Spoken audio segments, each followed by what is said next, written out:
Hello, and welcome to the Classnotes podcast series, featuring reflections from our IDRA Education Policy Fellows.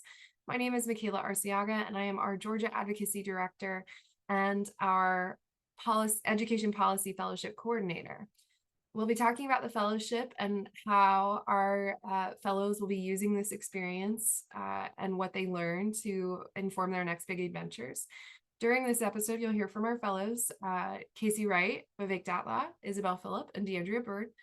Please check out their bios and their work using the link provided in the podcast show notes. In this episode, we'll be inviting our fellows to share kind of an overview of their work, what they learned overall, why they joined this in particular, and what they'll be doing with this experience going forward. So welcome, and thank you guys for being here. So we'll start with DeAndrea first. In previous episodes, you've mentioned you were not totally sure that you should apply. And so I'm curious, why did you end up going through the application process to pursue this program?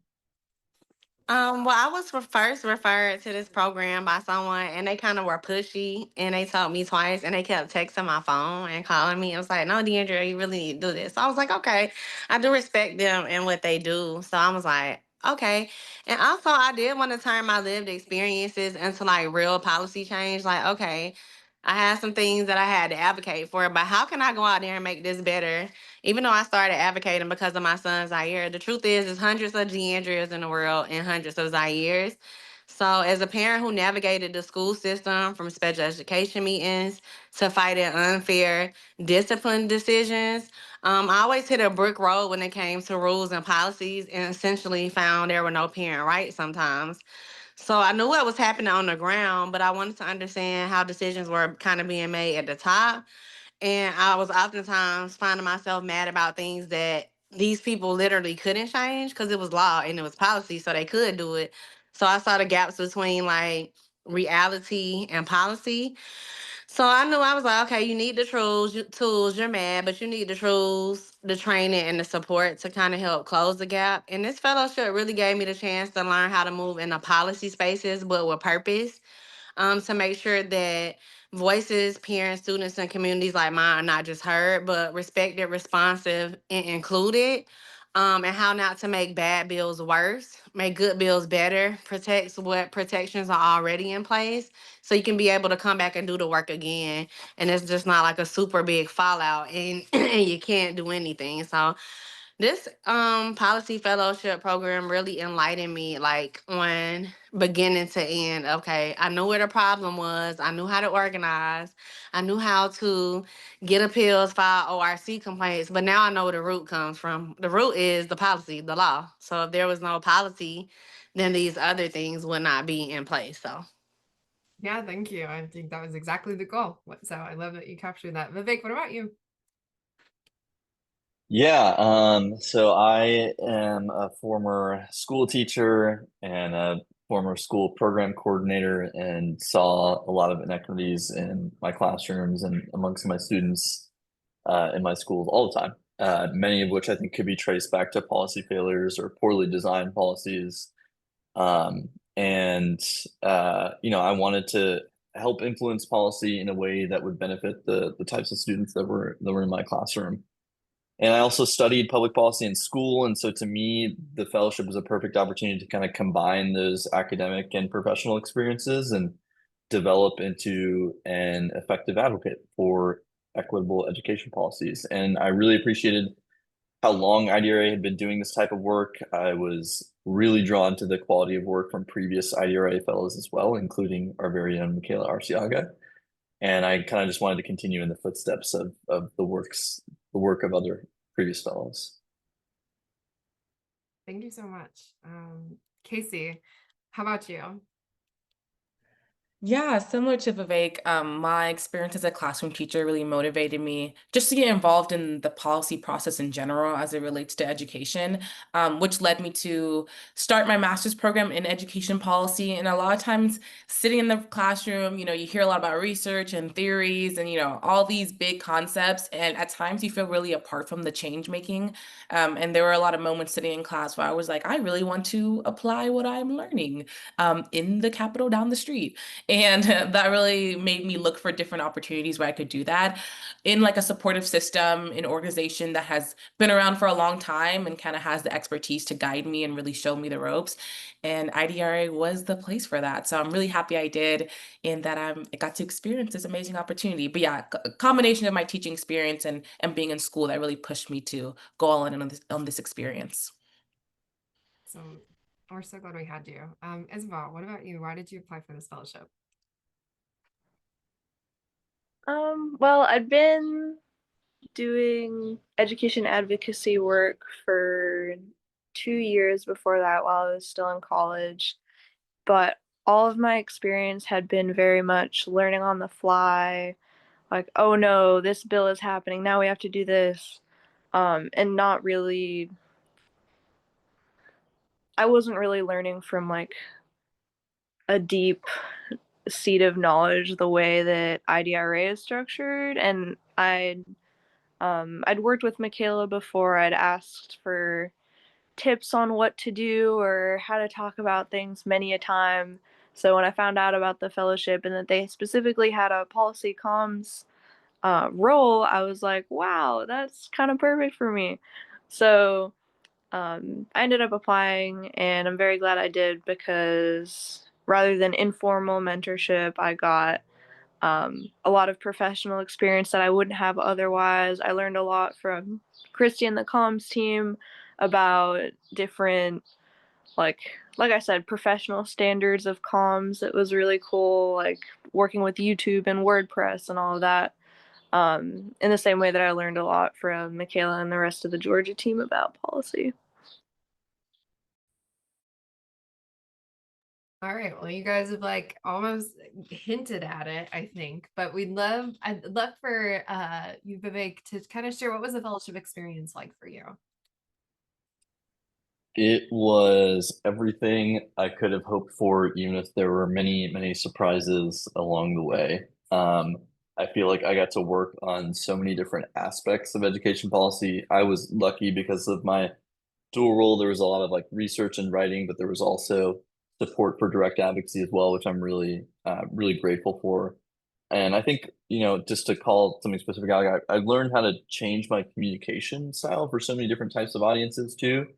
So from policymakers to fellow advocates to the public and media and more. Um, and I really appreciated how the staff at IDRA just trusted our experiences and expertise and let us dive into as much of the work as we wanted to. And I got to do it all under the guidance of the most incredible advocates in the world at IDRA, who are also just really great and supportive and affirming people too. We strive to be very supportive.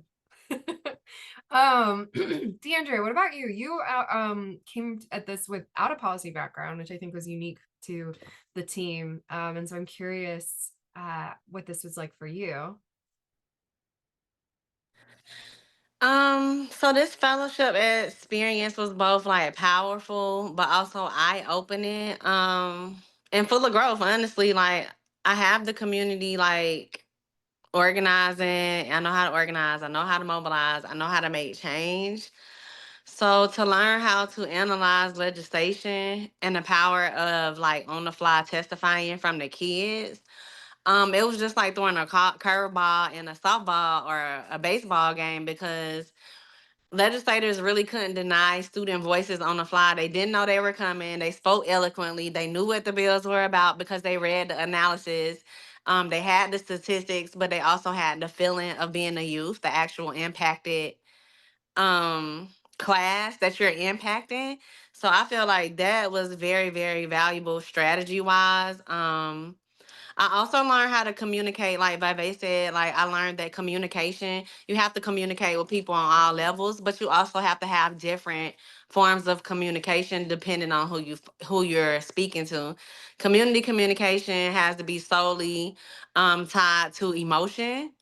Legislative communication has to be solely tied to policy, politics, and statistics, and what they want to be seen as is very performative. It's a dance you have to do.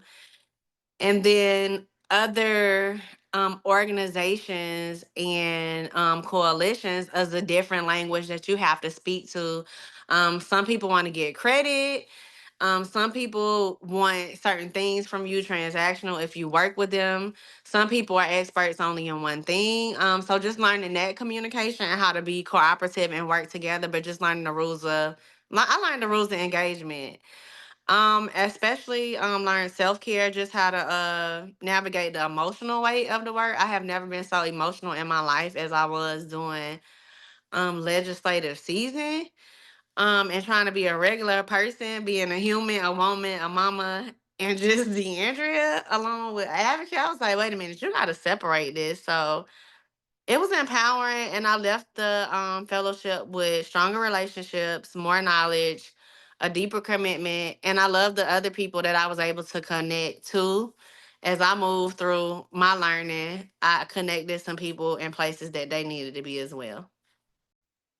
Fabulous. It's one of our main goals that y'all get to build out your professional networks around this space. I'm curious, kind of moving forward in the fellowship, you guys, we start with onboarding and learning all of these practical skills, but then there's aspects of this, I think Vivek kind of hinted at, that there's just certain things, as much as we try to prepare y'all for, there are just certain things we cannot teach you. You have to learn as you're going through it. And so Kaci, I was hoping you'd be able to share a little bit about what it's like to learn about the legislature as it's happening.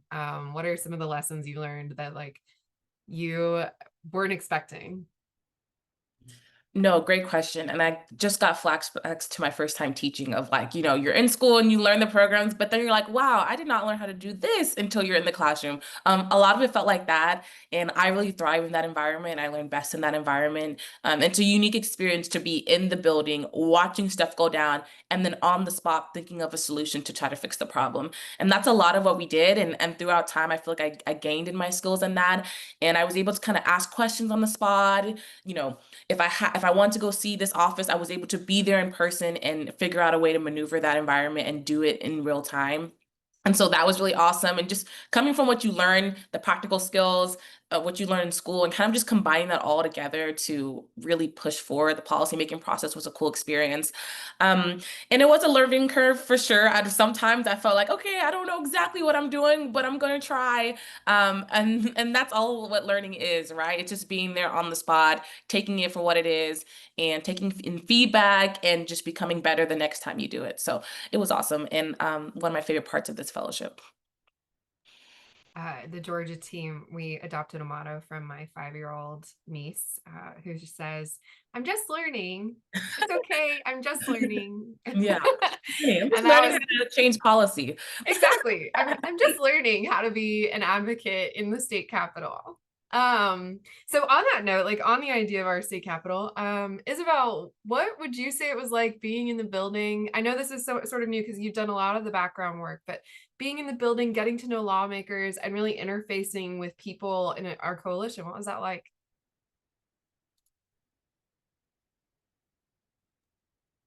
Yeah, I mean, before a lot of my work was over Zoom, so it was definitely very new to have to get dressed up and, so occasionally wear heels. That was very new for me. Um, I It did make the work much more bearable, honestly, which maybe that's counterintuitive, but being able to um, talk to people in person is just very different than working on your laptop for 8 hours a day. Um, so being able to talk to coalition members and partners after a tough hearing or, when you're working super late, that was really good. And it also just made me feel more connected to the work that we were doing. On the legislator side of things, that was very interesting in its own way.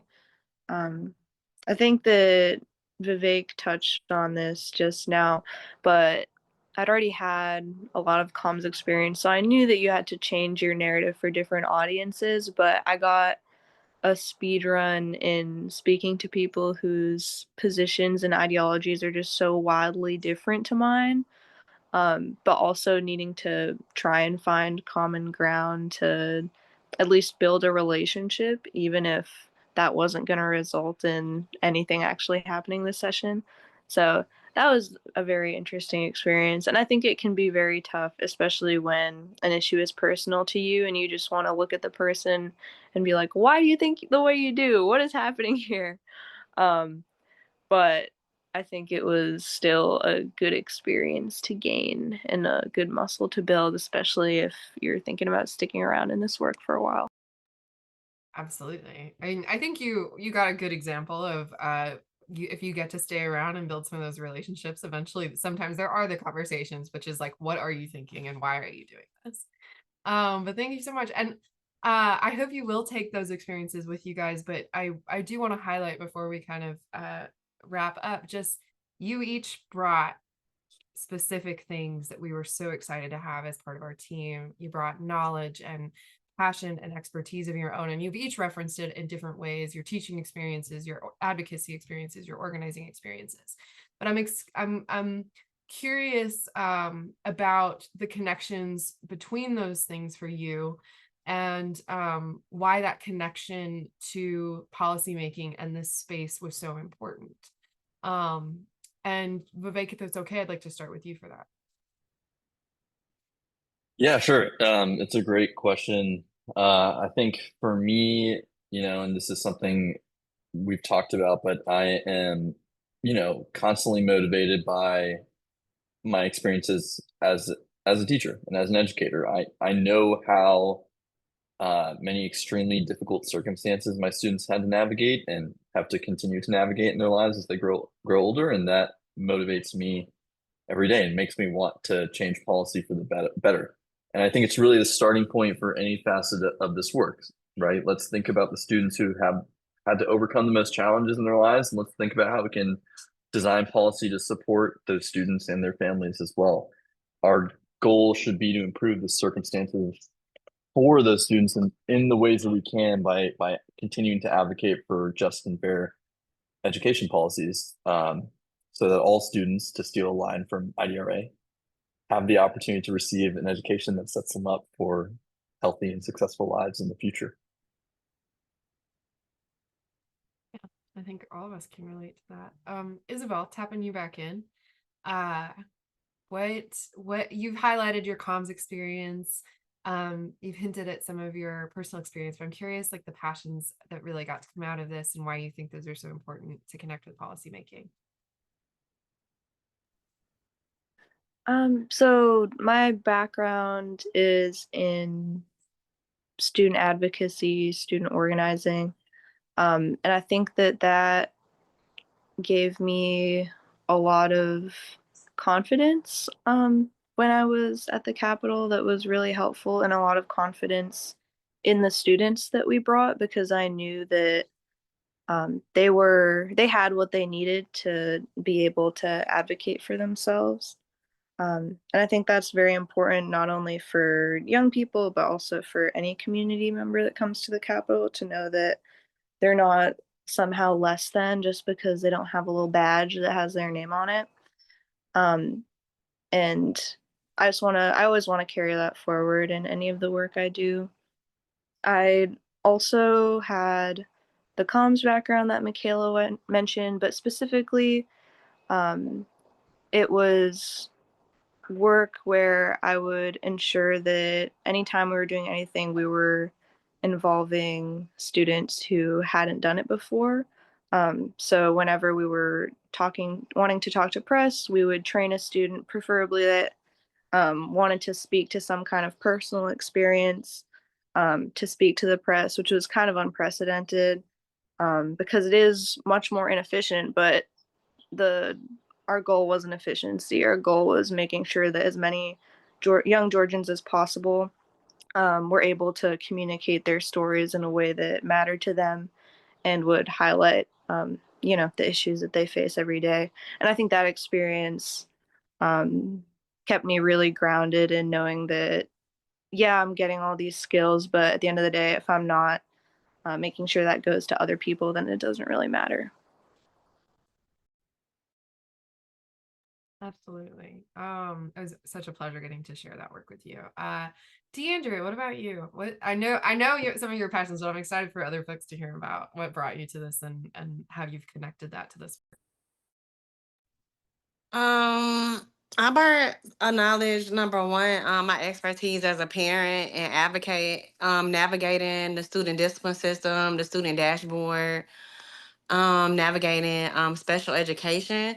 So I knew how to go and find data, but through the fellowship, it made me understand what the data actually meant and who was responsible for said data, and how that information was obtained. It also showed me how to use data as a strategy when it comes to getting what you want and how to speak a different language with data. I understood data, but not in this way before coming into the fellowship. Never understood it in this way, where it came from, how it's systematically done. So my passion about that was definitely elevated in this fellowship. Like I knew where to go, but I didn't know what to do with it. Um, Also for me, I came in this where I saw policy as something that was like so far away that I was removed from. But this lived experience shaped how I see policy as something that really has real impact on real families, and it can have real impact on families for centuries, for years. And to undo policy is sometimes harder than to get a really good policy the first time. So um, just connecting my advocacy to policy, I feel like made my superpower bigger. It made me know what I know, so I can go out here, and do the work behind the scenes and help those people getting in good trouble. Make sure it's strategic good trouble and not just trouble where you're using your mouth, but you're actually getting things done. Because in this advocacy field, like you do need a mouth to say hey and speak up, but you also need the knowledge and strategy to know what's working behind the scenes and what's working against you when you're not working. So yeah. Absolutely. Thank you. Kaci, what about you? Yeah, I think my passion for education stems from a lot of different places. Personally, like I think about education policies that like change the trajectory of my family and their involvement in the education system and how it's promoted me to get involved in teaching and to work with students. And I think it was interesting coming in the Capitol, having like a few different identities, coming in from the teaching background, but also being a somewhat recent, student of public education. And at times it felt like those two identities were very conflicting. What's best for students is not always what's best for teachers and vice versa. And at times I thought that was a hindrance, but throughout session, I really felt like having those two different experiences, it really allowed me to have like a diverse point of view on a lot of different issues. And I was able to also like speak from the student perspective, but also speak from the teaching perspective. And it made me realize like there can be solutions for everyone. It just comes from like having those diverse backgrounds to have those conversations. And so, yeah, just being able to work with students in the classroom, seeing what they've experienced, and then seeing what teachers experience allowed me that the entire education system has a lot of barriers and inequities and systems that just aren't best for, the overall success of schools. And that really made me be like, we need to change something. And I'm going to do it at the Capitol. So, yeah. And I think you all really did make those changes. Thank you guys so much for joining us for this session, this third episode in the series. I really hope that for folks who are listening, and I hope for y'all that we can emphasize like that you don't have to have formal training in policy to be part of this process. And in fact, we need more folks who aren't wonks, but are just real people really living their real lives. And that if you are interested in this fellowship and feel like you may not have access to this space otherwise, this is who we're looking for, and that's who we want for this program. And so thank you guys again for sharing your expertise, and I hope listeners will join us for the last of our series in episode 4.